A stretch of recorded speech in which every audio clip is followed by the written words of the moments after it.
Hello guys and gals, welcome back to another episode of Creepypastas. Yes, we're taking a look at a normal creepypasta this time. We're taking a break from a gaming creepypasta. We'll do one next episode, but for now, we're going to take a look at a creepypasta of the month winner, July 2013 specifically, called Just a Nightmare. And with that being said, let's jump right in. You awoke in a cold sweat from your dream, looking around the dim room with a fright. You don't remember anything that happened in it except for the loud bang at the end. But you passed it off as just a nightmare. It had been a recurring nightmare you had for the past few days now. You slowly arose from your bed, preparing your lunch for the day before heading off to work, stopping at a local store to pick up a little something along the way. As you drove, you reflected on your life before now, how your life partner had recently passed away from an unknown cancer at such a young age, how your children had recently graduated from college and now were living on their own, with a decent paying job and a date as well. You felt happy and proud of them, but you couldn't help but feel a certain feeling inside. It was like a sickness. It was a feeling of despairing emptiness. You went to your small cubicle and started to get to work at your small desk. Your job was a fairly decent one that paid well in this day and age considering the economy and all, but it was monotonous.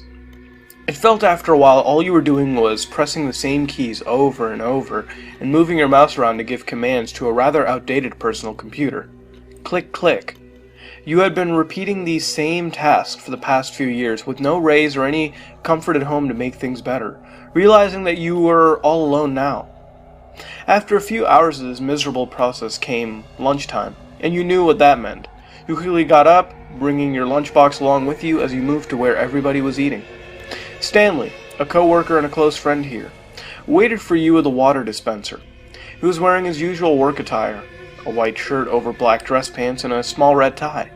He greeted you happily as you walked over to him, adjusting his brown glasses. You liked Stanley. He was a pleasure to chat with, at least at first, but the dullness settled in quickly as well. The two of you always ended up talking on the same subjects and discussions during every lunch hour.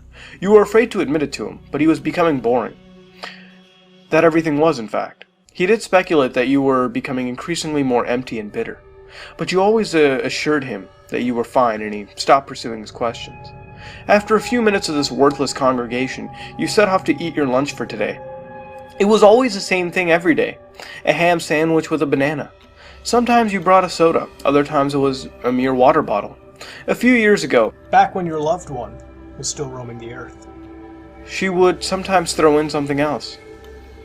Even if it was just something as plain as simple as a pickle, you always were in delight over it. It was a break from the same food every day. Nowadays, you didn't have enough time to throw in a little something extra. But you were certain that you had quite a surprise for the day. You consumed your sandwich very quickly without hesitation, and your fruit to follow. Nobody seemed to notice how fast you were eating your food. It was almost too easy, you thought. This is when you usually return to your cubicle to get back to work, but today, you had a little extra. From your bag, you withdrew a small handgun you had just picked up from your last paycheck earlier that morning. Nobody noticed it for a few seconds before a woman started to scream and point at the sight of the revolver. Some of them begged you to stop, reaching out to you. They were trying to talk you into not doing it. You barked at them, making empty threats that you would shoot anybody that gets within touching distance. You felt bad about it. You were really a nice and caring person. One of them quickly phoned the police, saying that they were going to get you help. You didn't care. The dullness, the melancholy, the emptiness, it all had to end. You looked at the crowd.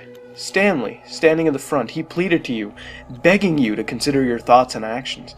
He offered to help you if you were to listen to him, without saying a word to him, though. You opened your mouth and placed a pistol inside of it. You heard the massive scream before your vision faded to black as you pulled the trigger. You awoke in a cold sweat from your dream, looking around the dim room with a fright. You didn't remember anything that happened in it except for a loud bang at the end, but you passed it off as just a nightmare. It had been a recurring nightmare you'd had for the past few days now. You slowly arose from your bed, preparing your lunch for the day before heading off to work, stopping at a local store to pick up a little something along the way.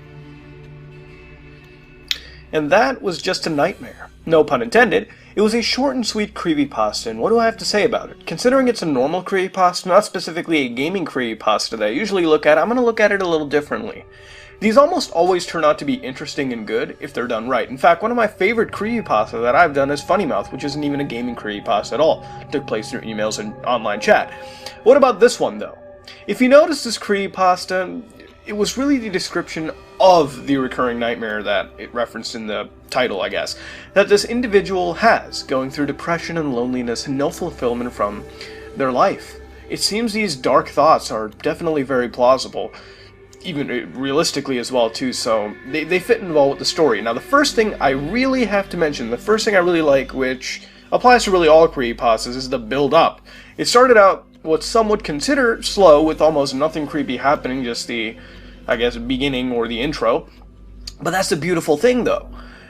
It's written in this predictable manner, where from the beginning you're expecting an ending like this. You know it's not going to be all happy and peaches. I mean, it's a creepypasta after all. Where this is a nightmare, and it's all cyclical.